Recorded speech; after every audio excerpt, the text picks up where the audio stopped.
Welcome to our latest episode of How Positive Are You? A podcast series that explores HIV and AIDS from a surprising point of view.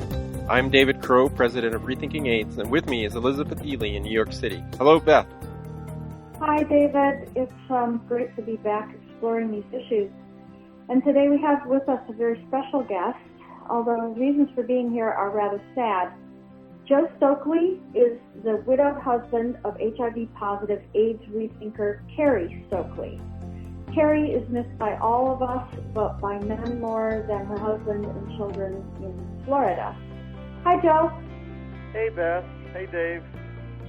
This is our first installment of a series of podcasts that I suggested in which we explore the matter of dissidents who have died. I've noticed a lot of comments on Facebook in particular asking us why, if we're so smart, have so many of our friends died.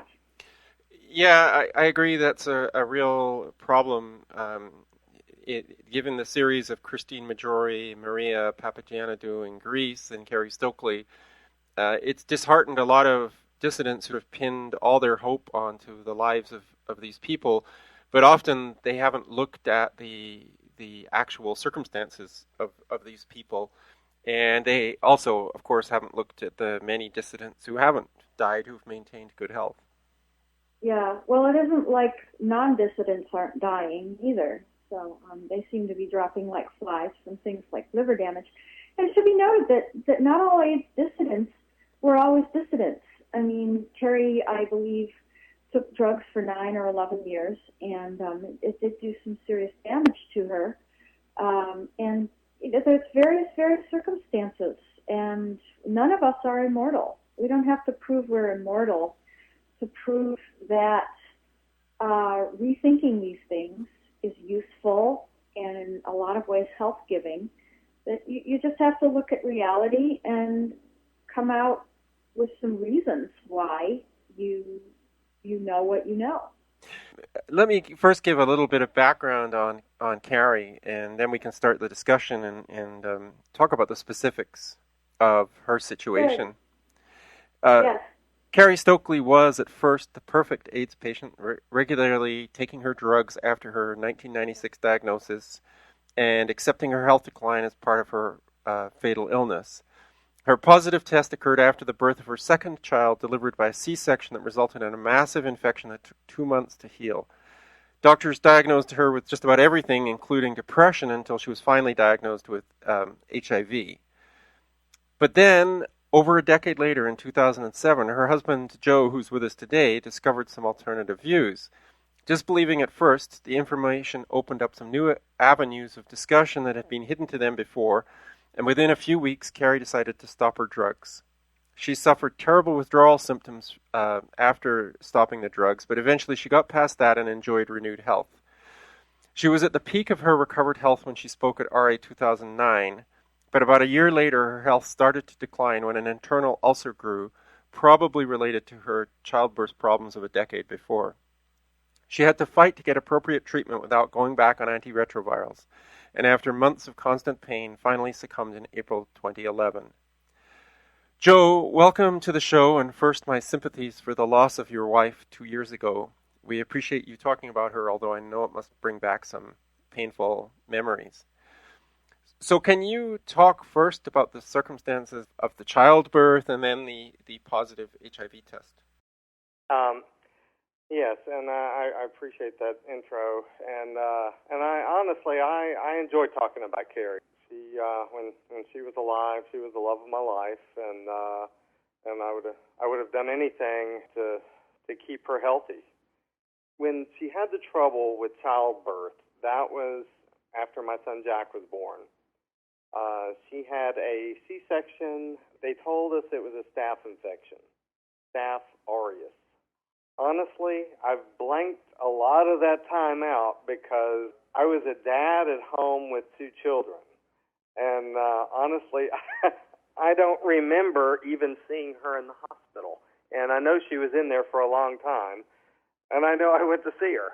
But it was such a crazy time in our life. She was in the hospital for a long time, and then once she got home, she had to have home health care, because they had to open up her C-section. It didn't heal properly. Now she had had some problems even before that with stitches not healing properly. But from what I understood, this was a staph infection.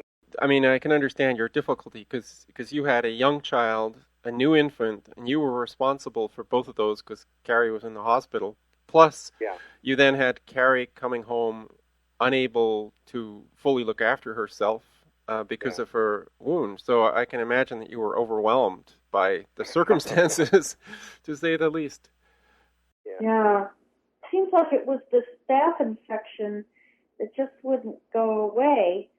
But I know that there was a bit of believableness when finally, I don't know how much longer later, she got the news that she was supposedly HIV positive, because I believe I knew that she had worked as a nurse, like an EMT nurse, working in ambulances and things like that, and she believed that she had received this from the mythical needle stick at some point.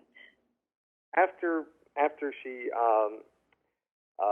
was sick so long in the hospital, she was doing her best to just feel better. You know, after the wound healed up, and I was back at work, and she was at home with the kids, and she was a young mother trying to just start to feel better about herself, and just feel better in general, health-wise. And she kept going and getting tests done, and finally a doctor ended up doing a battery of tests, and HIV was one of those tests.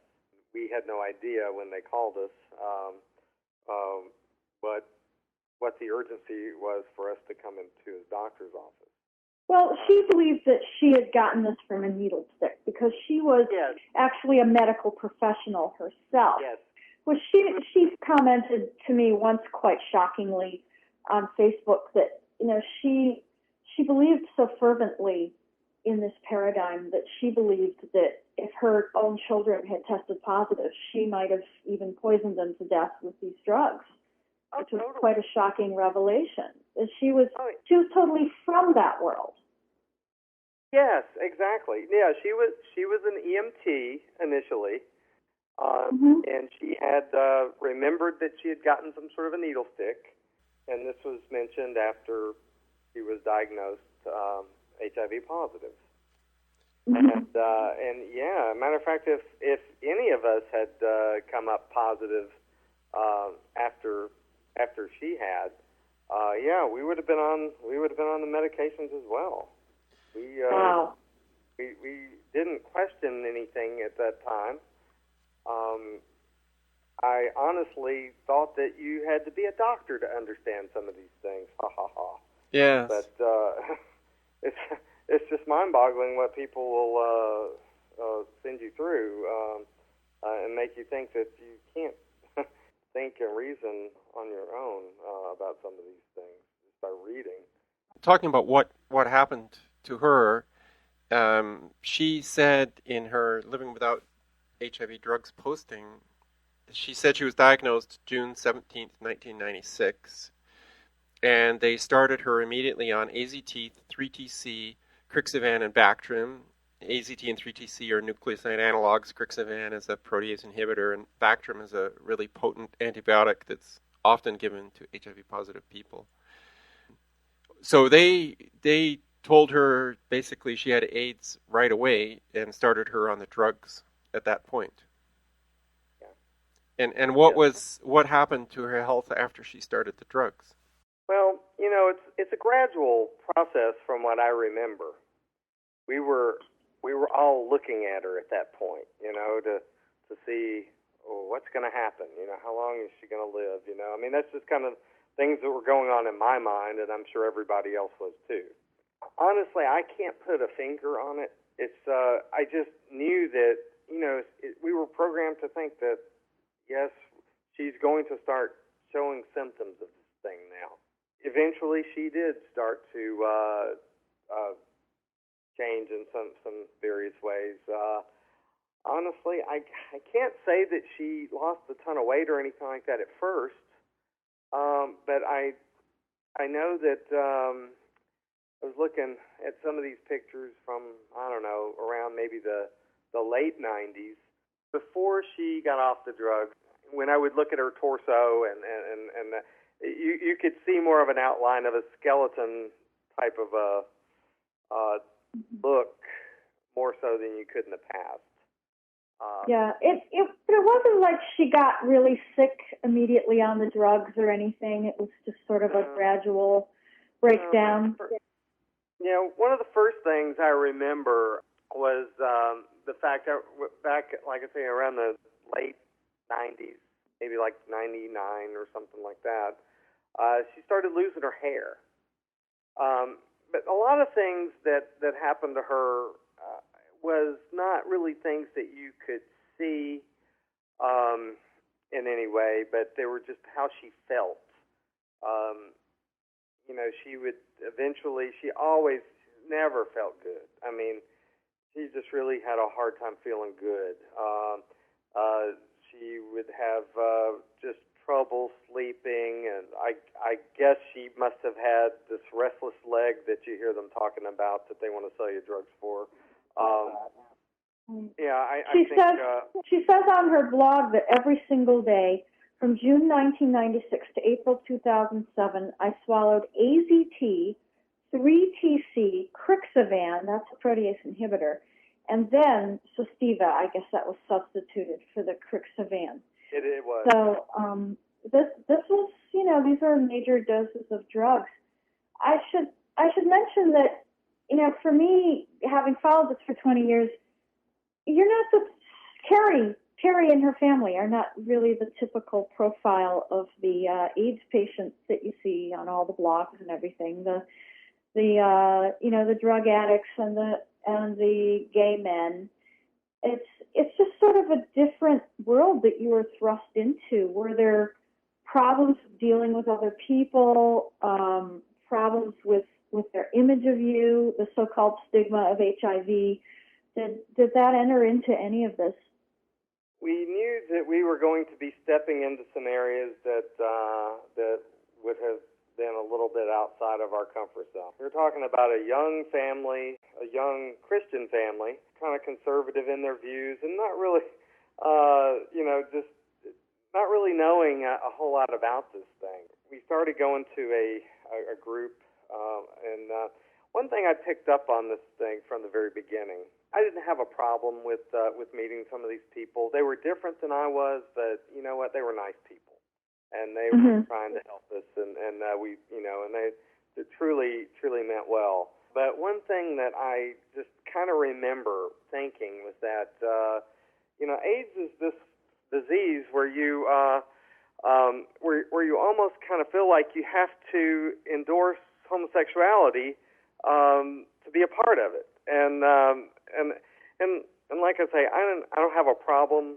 with homosexual men, but that's just one of the feelings that I got was that not only is my wife has this disease that she's going to die from, I know she is, and but then you have all these people out there that are trying to endorse something that really I didn't believe in. And I don't want any of my friends out there that I know that to think that that I have a problem with that. I don't. I believe me. I don't have a problem with people that have different views on things. I have learned a lot over the years. So what I've observed is that AIDS and gay rights somehow got intermingled together, and you couldn't think about AIDS without thinking about gay rights.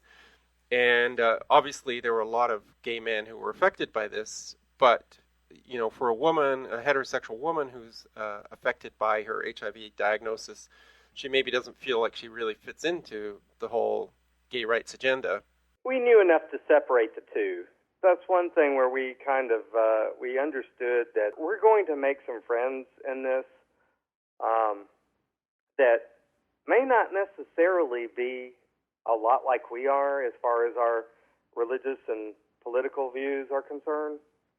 But that's okay. I mean, we're all people. We're not trying to,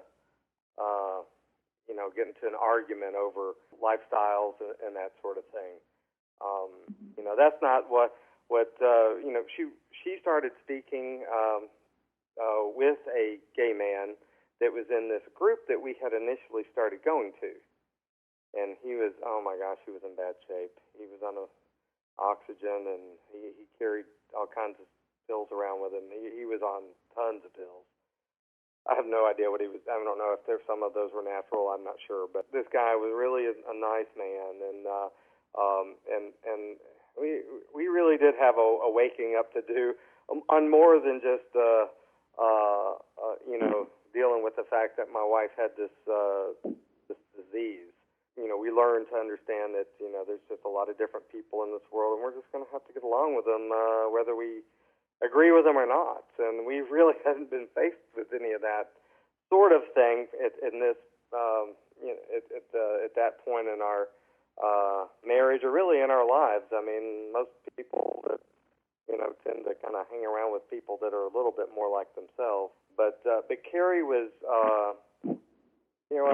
you guys have both met Karri, yes, and I don't need to explain to you how Karri was very welcoming to just about anybody that would talk to her. She was probably one of the.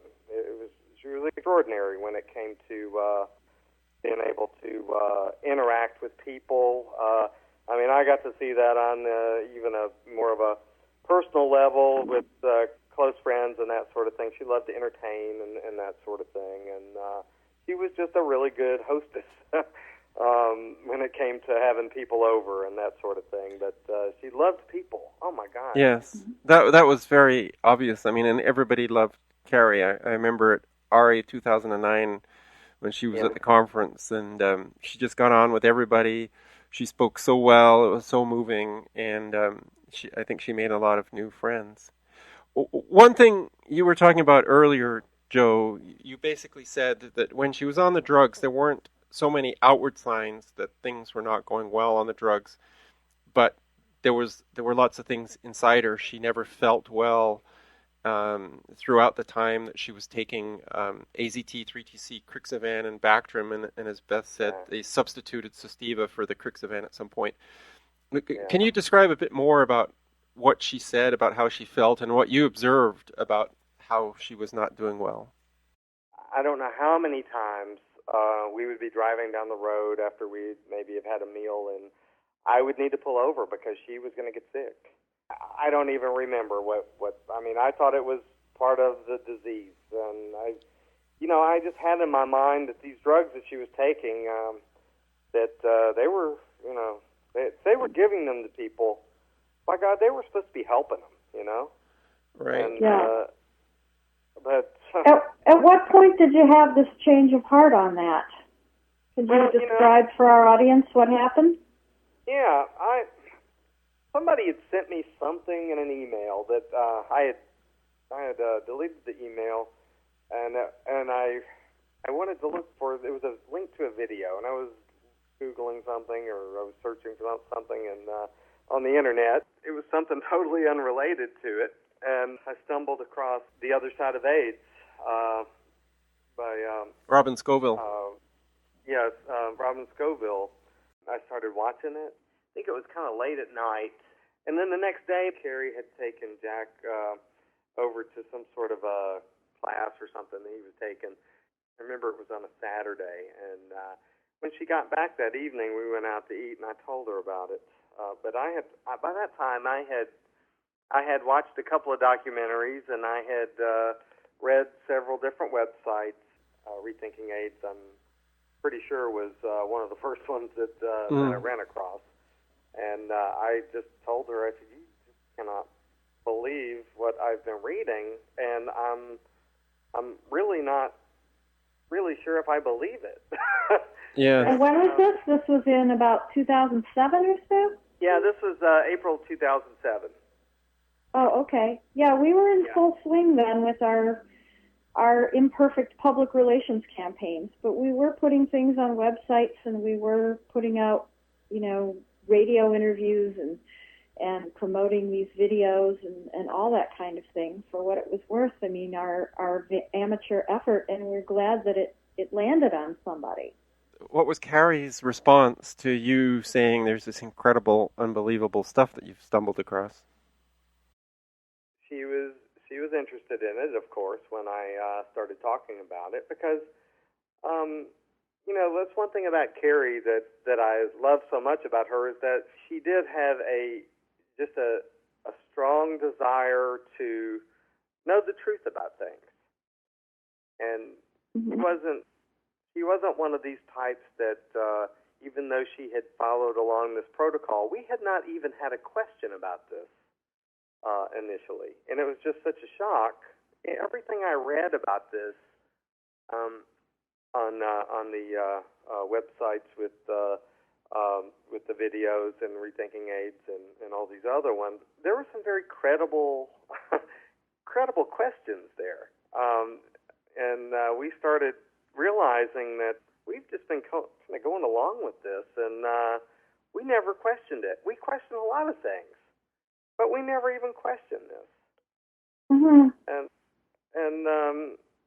So it seems sort of commonsensical to read this stuff, and you wondered, why didn't you question it? Yeah, I'm surprised I didn't question it sooner. I was always looking stuff up. I mean, I'm like the go-to person that through our friends that if they want me to research something, to get to the bottom of something, usually go to me. But somehow this seems to have kind of a sign on it that says "Don't go there" for some reason. Like there's just some kind of unspoken, you don't question this kind of attitude around it. What kinds of things really struck you at the time as questions that you had never asked, or facts that stood out for you? Just thinking about the drugs, and the drugs actually being the things that actually causes the symptoms that we call AIDS. That just totally blew me away. It didn't make sense. But, you look at people that have been on the drugs, and then you look at people that haven't. And, yes, there's definitely a difference there. I think, unfortunately, a lot of times people get caught up into what they're doing, and they, even if there are questions brought up, they've already committed themselves, and they don't want to hear anything else. And and I think a lot of times that happens with people that have lost people to this so-called HIV. Yeah.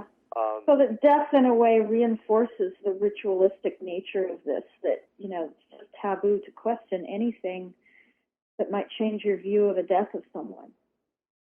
Oh, yeah, because you've bought into it. And that's a matter of fact, when Karri and I were trying to educate people through these little booths that we had up at some of these little events, that we set up a tent, and Karri talked to various people. We had a big Rethinking AIDS sign up, and we had all kinds of literature and books and that sort of thing.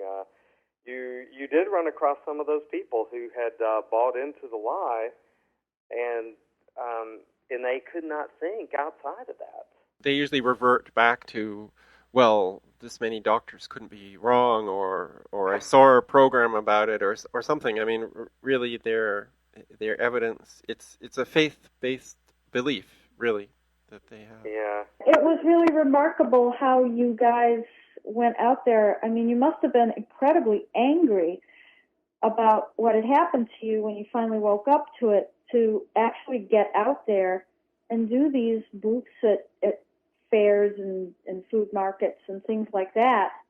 Can you describe that? What motivated you to just get out there instead of just say, okay, we're going to be quiet? Yeah, you do have some anger, but I'll tell you, when something is this big, something diffuses the anger. I don't know what it is. I think getting out there and educating people, and maybe being a little bit on the rebellious side, that may have something that diffuses some of that anger. I mean, yeah, I will have to say that there was definitely a lot of anger toward this whole industry. It's kind of hard when you can't touch those people. If you can't reach out and strangle their neck, you kind of have to do the best thing that you can to deal with that sort of thing. And thankfully, Karri and I, we had each other, and Karri would tell you that I was a great support to her, and I know I was, and I'm not just trying to toot my own horn or anything, but but I believed in my wife. I didn't force any of this stuff on her. Karri was a very good thinker, and she made all of these decisions. Matter of fact, a lot of times when she would ask me questions about various things over the years, and especially leading up to this, with her getting off the drugs, I'm like, I can't tell you what to do. I really don't know what to tell you. All I know is that, I think one of the questions was, well, do you taper off on taking these drugs, or do you just quit cold turkey? I had kind of suggested, well, maybe you should just try to taper off. And then someone that she spoke to out there on the internet has suggested that she just quit cold turkey because it's the poison that you're putting in your body, and it should not be addictive, and then but she she did go through something like withdrawal, and as a matter of fact, I don't know if you remember, Clark Baker had kind of looked into it a little bit with the whole. Clark Baker is a former cop, and he has a lot of experience with the classes of narcotics that he dealt with as a cop in Los Angeles. So he wrote an article that I will actually post that was not based, but inspired by Karri's experience with Sativa, talking about the addictive qualities of these drugs and the withdrawal symptoms that people very often get. Some people don't get them, but he noticed particularly with Sativa, and I think he was inspired by Karri's experience going off it, about how horrible that is and how you basically get AIDS when you go off the drugs. You get all these symptoms that they've been warning you about. And can you speak to Karri's struggle in getting off that and how long it took and how severe these symptoms were?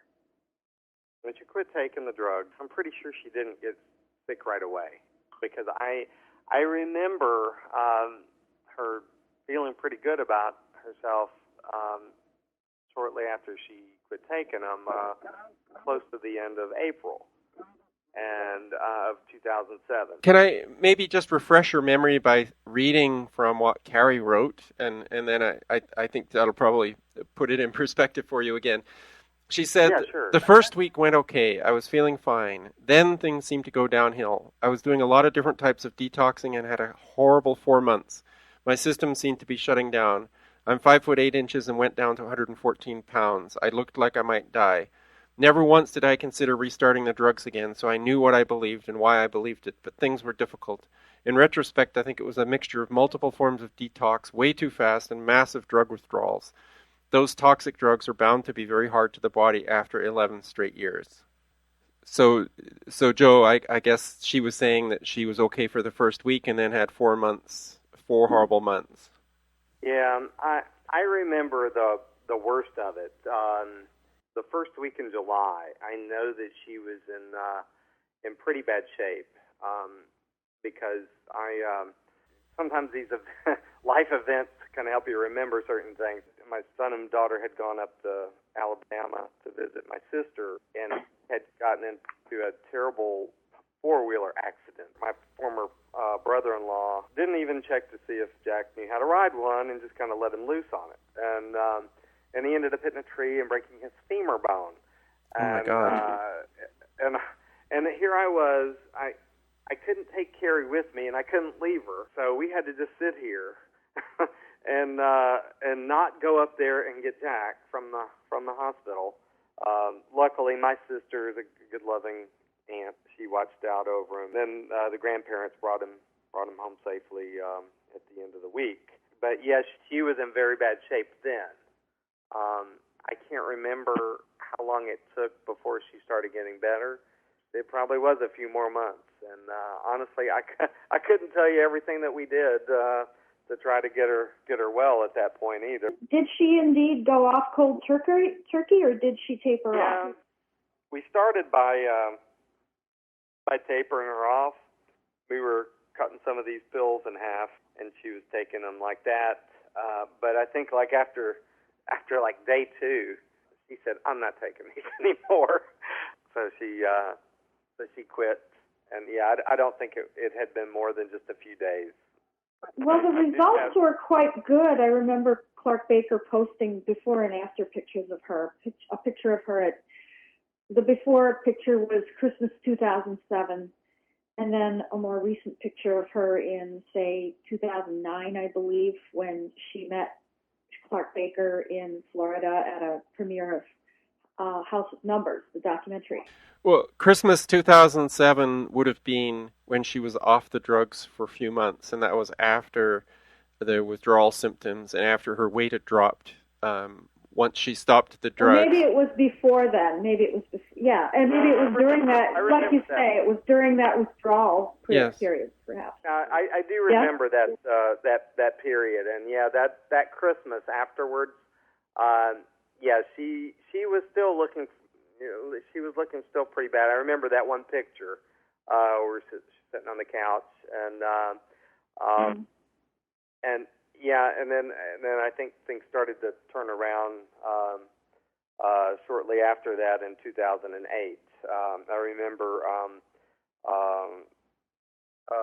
remember. I think it was middle of the year 2008. We drove to Ohio, and she was in good shape then. She certainly looked really lovely, really healthy, was showing off her pictures with joy and glee by 2009 and 2010, but then things took a rather ugly turn around August, September 2010. Yep. Yeah. I remember it vividly. Yeah, and I do remember very vividly a phone conversation with her around late August 2010, where I was very, very worried about her. If you could describe for people what had happened, it might clear up a lot of misconceptions about how she died and what the conditions of that were. She had been having some issues. I think leading up to this, she had some issues with yeast, candida, and she tried her best to kind of do various things to try to keep that under control. And honestly, I have my own views on that if you want to hear about it. Yeah. On why.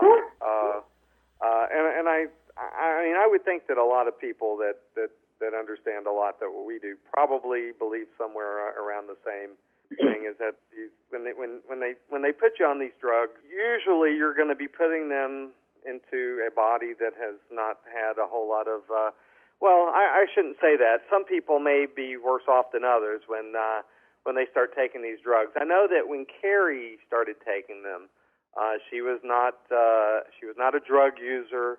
She did not abuse her body. My view is that these drugs, in a sense, kind of sterilize your colon, and we've learned that your health in your body kind of resides in that colon, as far as the good versus bad bacteria. I think once you destroy that balance, it's hard to get it back. And we're talking 11 years on these drugs.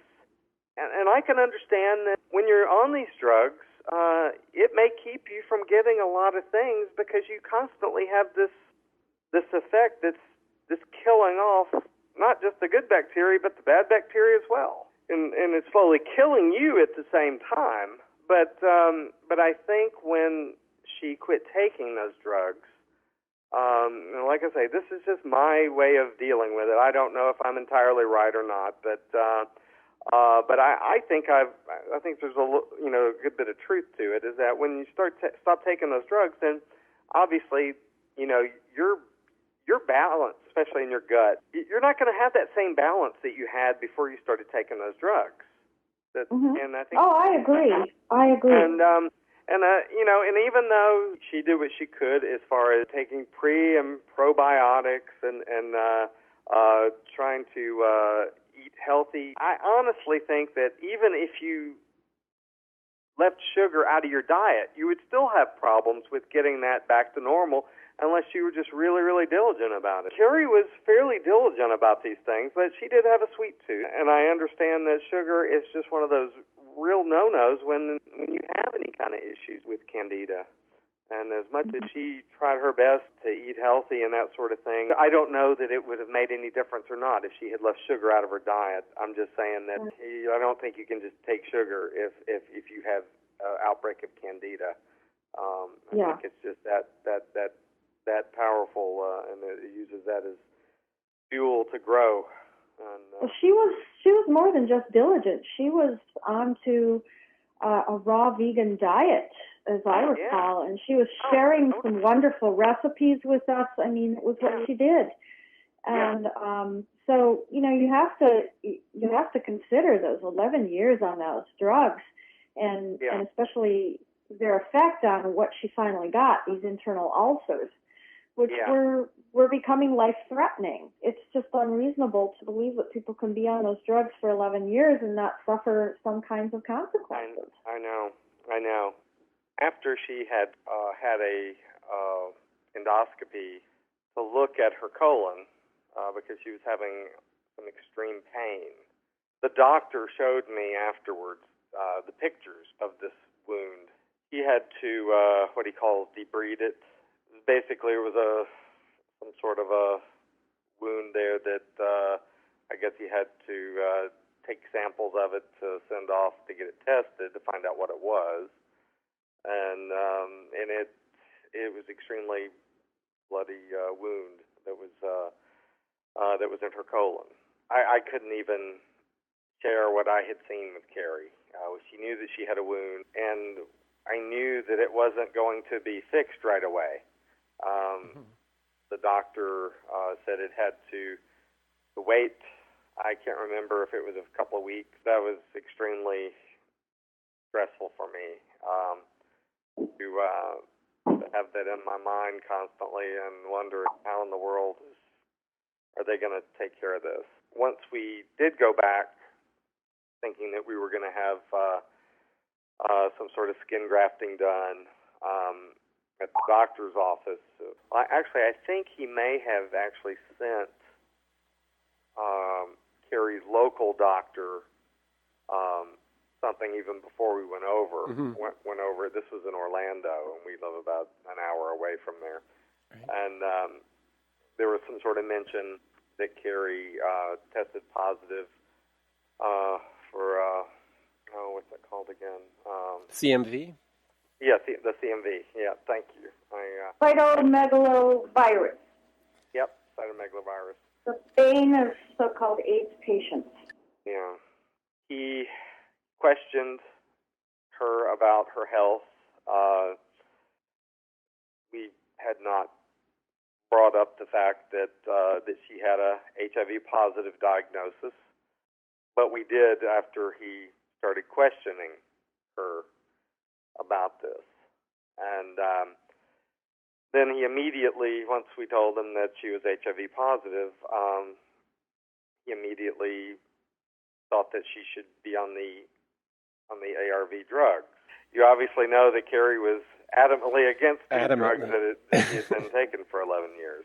Yes. So that created a big problem in getting this group of doctors in Orlando to help us out. And they admitted us in the hospital, and they started putting her on a drug that anciclovir, which we really didn't know what it was, but once we found out that it was one of these black box drugs, we immediately had them remove it. We had asked for infusions of IV vitamin C, which they refused to do. And so they put her on, let me clarify, they put her on anciclovir before or after, this was after they detected so-called CMV? Yes. Yeah, Okay. and ganciclovir is a nucleoside analog like AZT. Okay. Can you speak more about, David, can you speak more about what the dangers of ganciclovir are? The dangers of ganciclovir are like the dangers of AZT, and it looks like the most important toxicity is to the blood system, various kinds of anemias. It's also considered to be a carcinogen, and I'm sure it has a long list of other side effects as well, somewhat similar to AZT. I don't know if it's as toxic as AZT. Even amongst nucleoside analogs, AZT is notorious, but it is a toxic drug in the same family. Mm-hmm. Now, what are some of the consequences? I think that at the time you mentioned to me that the paradox that they prescribed ganciclovir for CMV, which they claim that CMV causes blindness. But isn't blindness one of the side effects of ganciclovir? Yes, I remember reading. Well, that's kind of like they give AZT for AIDS, and it says right in the label that AZT can cause the symptoms of AIDS. So this is unfortunately quite common. Notes in the label for AZT from the manufacturer that it can cause the side effects similar to AIDS, and it is a drug given for AIDS. So giving a drug that causes the disease you're trying to prevent is actually remarkably common in medicine, sadly. Anyway, Joe, can you continue where Karri's in the hospital and they want to give her ganciclovir? You asked for vitamin infusions and they refused. Exactly. Yeah. It's we when they first admitted her into the room, we honestly did not. We didn't know what it was at the time. I don't know why. Honestly, don't really remember why we let our guard down and let them give that to her.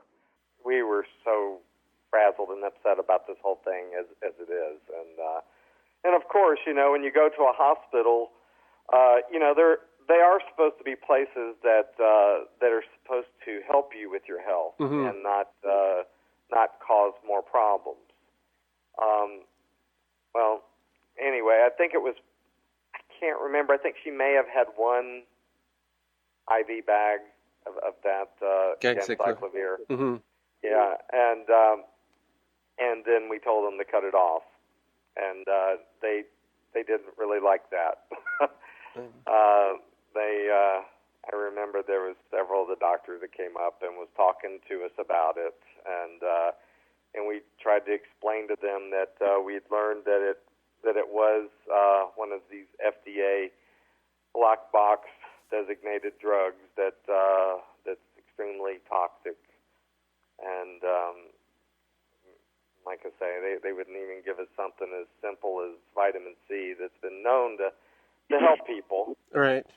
The aim of being in hospital, I assume, was to eventually get an internal skin transplant for this area to help it heal, because it was so badly, the wound was so bad that it couldn't heal itself. Exactly. And they refused to do it. So they refused to do the surgery because she would not take antiretrovirals or ganciclovir, or why? What was the basis for their refusal? Yes, it was because she refused to go on the ARVs, the AIDS drug. And so they sent her away. Yeah, I think she was in there for about a week. She went in to have some medical treatment. She knew what could help her, and they refused because they insisted on her being treated with antiretrovirals for CMV and HIV. That was... Yeah. I recall speaking with her at that time when she was already out of the hospital, and she recounted this rather angrily. She was really incensed at the way she had been treated and forced on these drugs. But she did mention something that stood out in my memory, and it was the emotional manipulation going on. It really was quite toxic, and that at one point one doctor said, "Don't you want to live? Don't you want to see your daughter get married?" And I at that point I blew up too. I mean, we had one of those, female bonding moments where we were just like, yeah, and how could he say that? And, who is he to say that, this is what's important to me? I mean, yeah, your daughter's important to you, of course. But it was this sort of canned response that, you must stay alive to see your daughter's wedding. You must stay alive to stay alive. I mean, that was her point of view, and we sort of commiserated over that. The AIDS patients don't seem to have, so-called AIDS patients don't seem to have a right to live just to live. Well, I think that the aim is to ensure compliance, and they will use fear to do that. So, of course, they're going to say that the only way to live is to do what we tell you. And she, of course, knew that was false, but she was extra incensed at the metaphors being used. Yes. I remember that. That was so irritating. It was like there was something around every corner, every place we went. It was like we were getting shot down on getting help. That's very sad. I mean, that had to have felt completely desperate. Yeah, it was pretty lonely to have to to see that. It's just mind-boggling just to think back on that. Everything that we went through with that.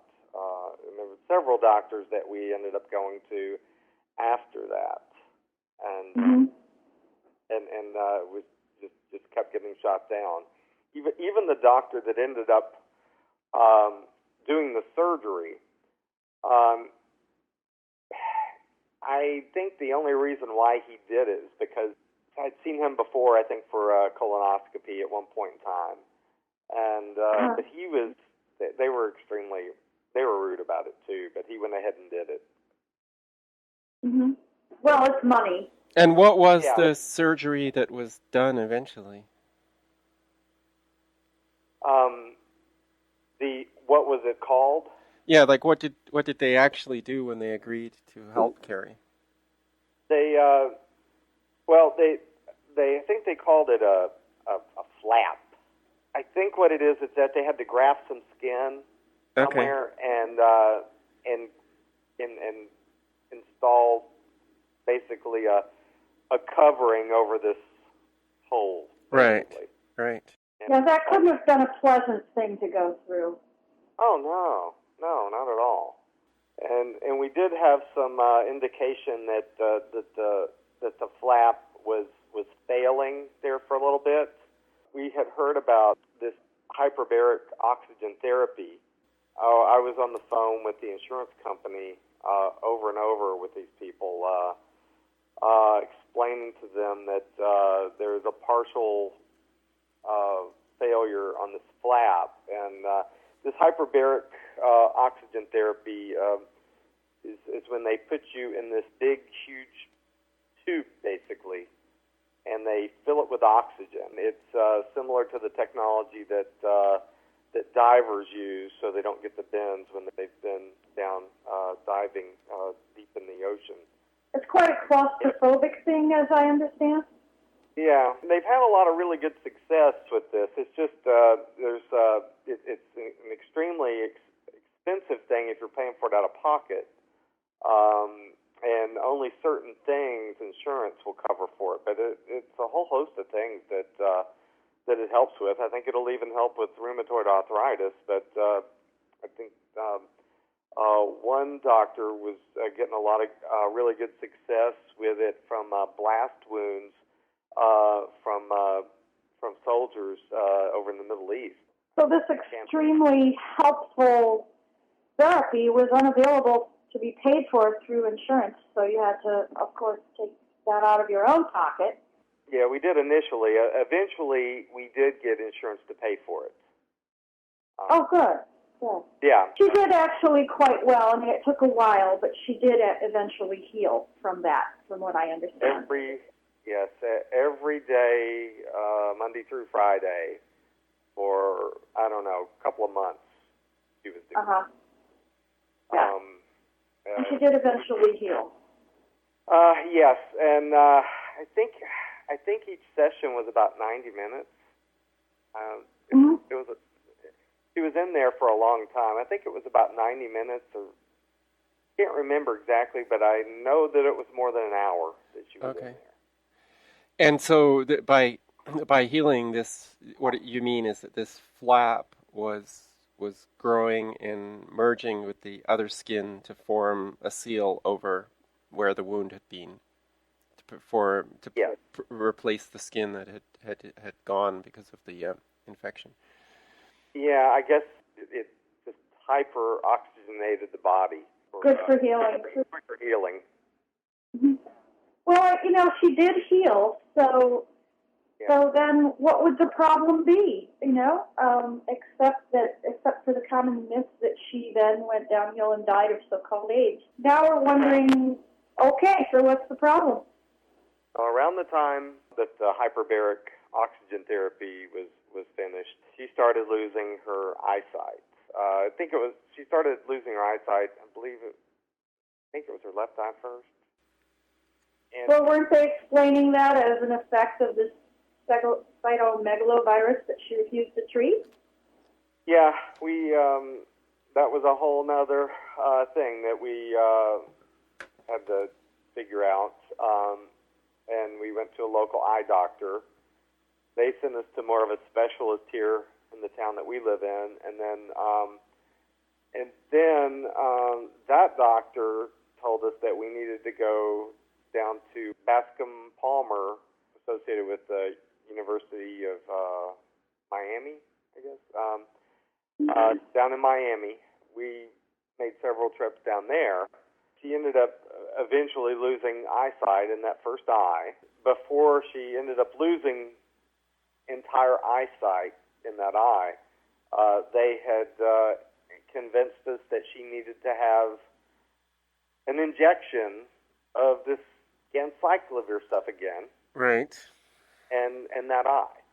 In the eye, yes. And well, what do you believe was causing the blindness in the first place? It seems rather far-fetched that CMV causes blindness and ganciclovir causes blindness, but did you have any other kind of theory about it? I mean, what actually caused the blindness? Was it the drugs or was it the virus? I mean, I can't say that I'm an expert on CMV, and to be honest with you, it's kind of hard to understand. I'm kind of a layman when it comes to this kind of stuff, but all I know is that she was not blind until she was administered ganciclovir at that hospital in Orlando. Okay. Is blindness listed as a specific side effect of ganciclovir, David? I haven't looked up that information. Yeah, I think it is, but I don't have any proof of that. But that would probably be something good to find out before this airs. Yes, yeah. But how was Karri's health overall at this time? I mean, I know she had trouble sleeping, eating. Trouble walking at this point, too. So her health had continued to go downhill even though the wound had been treated. Why was she failing so much? Yeah. I don't know. I honestly couldn't tell you. I mean, the only thing I can think of is that she was not this bad off before we initially saw those doctors. Yes, she did have the issue with the colon, but as time went on, she just gradually just got weaker and weaker. Well, it seems that the AIDS label seems to have affected their response to her and caused quite a bit of stress. And this is not at all uncommon in the so-called AIDS patients that we see, that they are treated differently than other patients. And really treatable conditions become major life crises and major occasions for all kinds of fights with doctors and differences of opinions and things. And that could be quite stressful. And I know that she did not take that lying down. She was not the kind of person to submit without a fight. Well, also, I think, it was obvious that because of the wound, she'd had trouble sleeping and eating, and those are two, lack of sleep and lack of food are obviously very dangerous conditions. So I think that played a big role, and I'm sure she was exposed to lots of other drugs while she was in the hospital or while she was being treated as well that might not have been antiretrovirals, but it all takes a toll. There was so many different things going on. I apologize, I don't have a better idea of any of that, but after all this was over, I had to just physically disconnect from everything. Mm-hmm. I used to be so on top of this when she was alive. No, I trying to understand. figure out what's going on. But I had to physically disconnect from it all, or I was gonna go crazy. Yes. Of course. It just really takes a lot of strength in your family to go through this. How is your family doing, Joe? We really miss you guys. Yeah, we miss you guys too. They're doing good. They obviously they really miss their mother, but they're growing up. Mm-hmm. They both have jobs now. This happened really kind of at a really difficult time as far as my daughter Colleen she graduated about a month after Karri passed away. I always felt so bad because we were so caught up in everything with Karri's health that we totally neglected both kids at that point. My son Jack, he graduated a year later, and they're both working right now. Eventually, I would imagine school's going to be in the picture for them, but it was not a good time to get them started into anything like that. Well, they were told their entire life that their mother had a terminal disease. Did that affect their response to this? Or was it doubly crushing that she had kind of a second wind after 2007 and then to get this crushing blow? Yeah, well, they have been told this, you're right, all their life. And then we did see Karri do dramatically well after she quit taking those drugs. I don't think it was hard for them to grasp when this was going on, that their mother was dying. And once we had hospice in the house, it was very hard for them to grasp. After this happened, it was just hard for all of us to grasp that.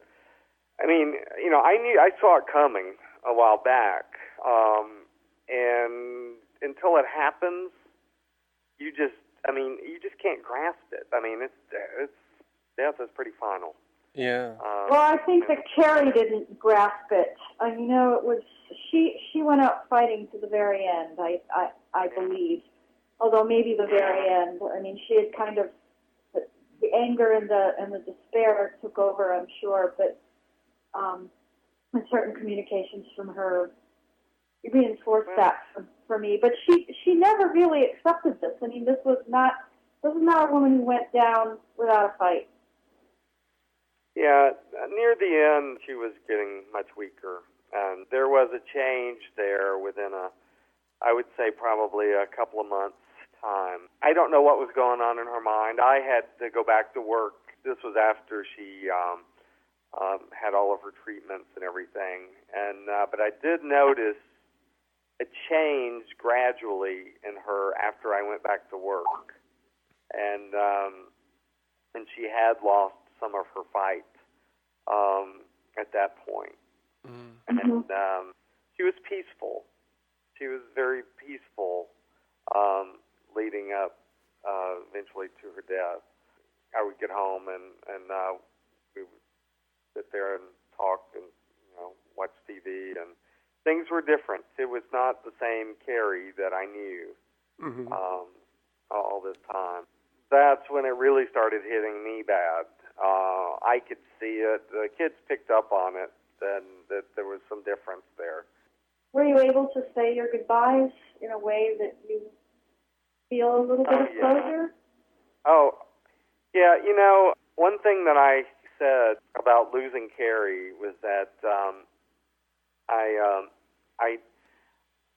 I don't have any regrets with the way I handled myself, because I made sure, and I always made sure to treat her with the utmost respect and do what I could to get her straightened out. I could not live with myself today had I had any guilt over the relationship. I was married to her for 20 years, Mm-hmm. and that's not easy to say goodbye to.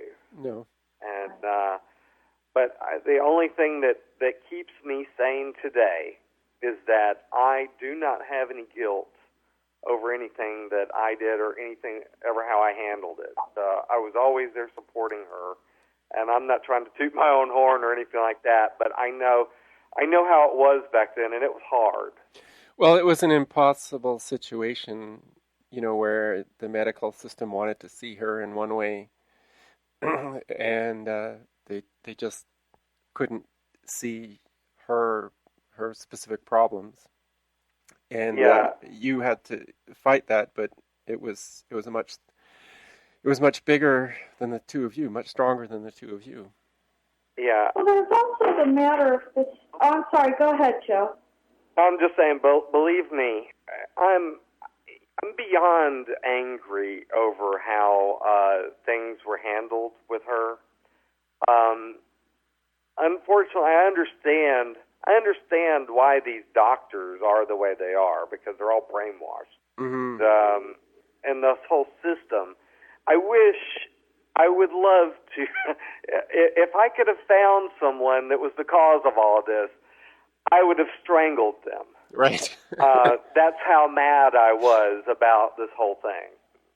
But when, like I was saying, that when there's something that's this wrong, so wrong, that like with this whole HIV/AIDS diagnosis, it's just, where do you begin?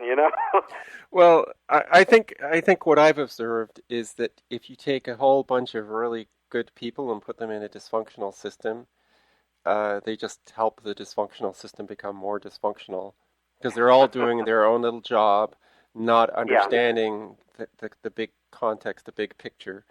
And all they see is the system, and when you come in and disrupt the system, it's like a defense mechanism. They've got to get rid of you. Yeah.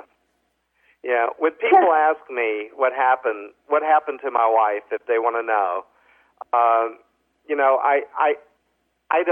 try not to get into all of the HIV/AIDS stuff. I just tell them that my wife was diagnosed and put on some very high-powered drugs that she did not need to be on, and that's what eventually led to her death. It's so confusing.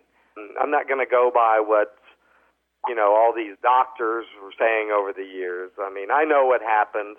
I know that she was a healthy person when she was initially diagnosed with this. She just had some things going on with her because of everything that had happened to her with the childbirth and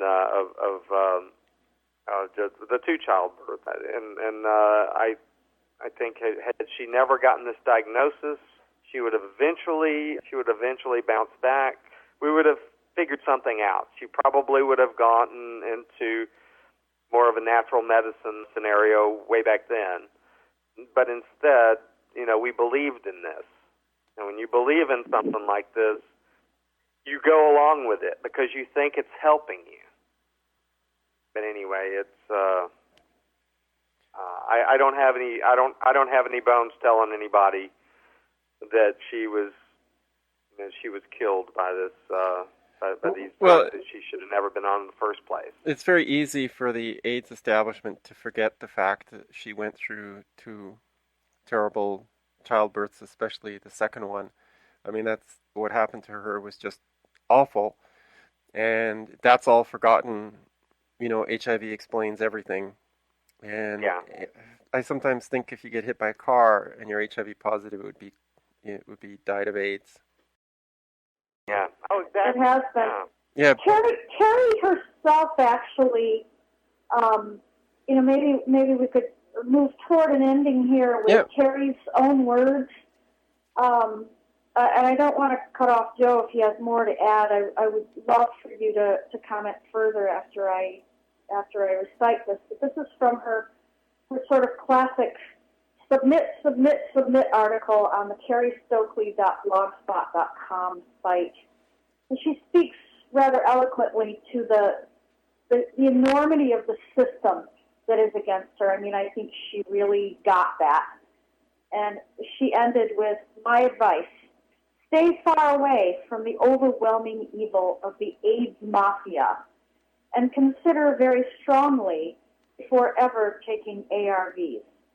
The bullshit, the blackmail, and the terrorism involved in this genocidal scandal of the century is unlike anything I could ever imagine in my wildest dreams.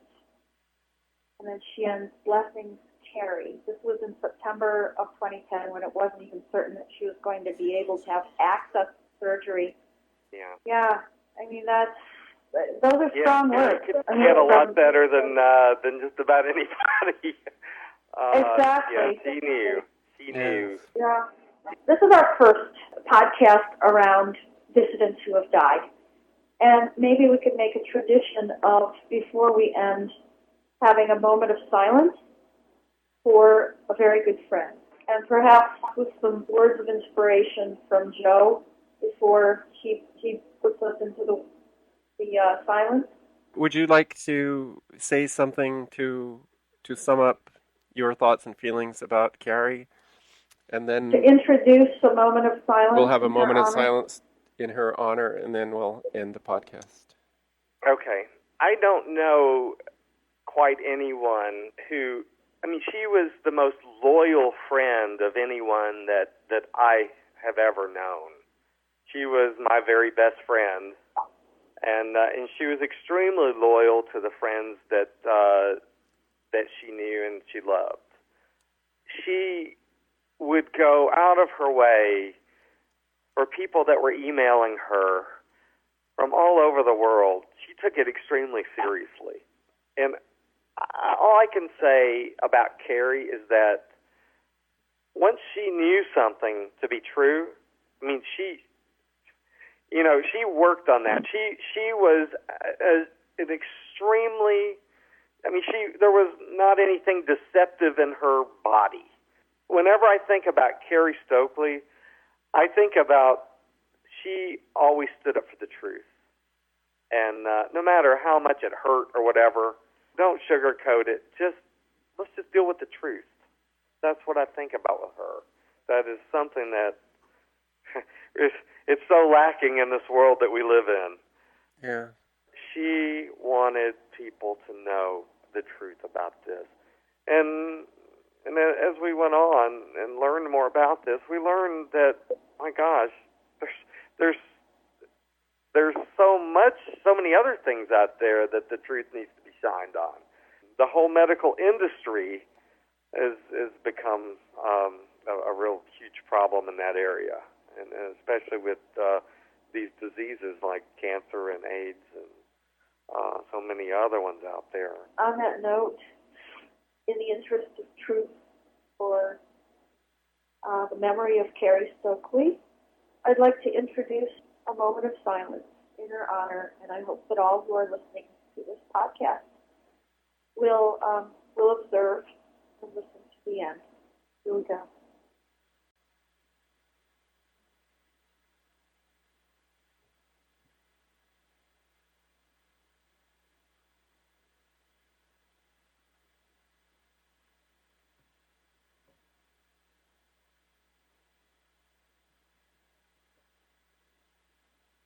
Amen. To all our prayers. Thank you, Joe. Thank you so much for sharing your painful memories with us. And and your joyful ones. And the joyful ones. I have lots of good memories of Karri. I have lots of good memories of her. And so do we. She really stood for the truth, and that's really, if I could sum up anything, if I could give her a new middle name, Truth would be it. Yes. Okay, yes. Good. Thank you. Well, I'd like to say good night, and I'd like to say good night, Joe, and good night, David, and good night, Karri, wherever you are. Good night. Guys. Yes, good night, Elizabeth. So much. You've been very, very good friends, and it's been so nice to get to know you guys at some of the conferences and all. Yes. We'll stay in touch, Joe. Thanks so much. Sounds good. Yeah, let me know when if you guys ever come to Florida. Would love to meet up with you. Yes. So I was able to do that once or twice, and I'd love to do it again. Yeah. That was great. Yeah. Okay. Good night, everybody. Right. Take care, guys. Good night. Good night. Bye-bye.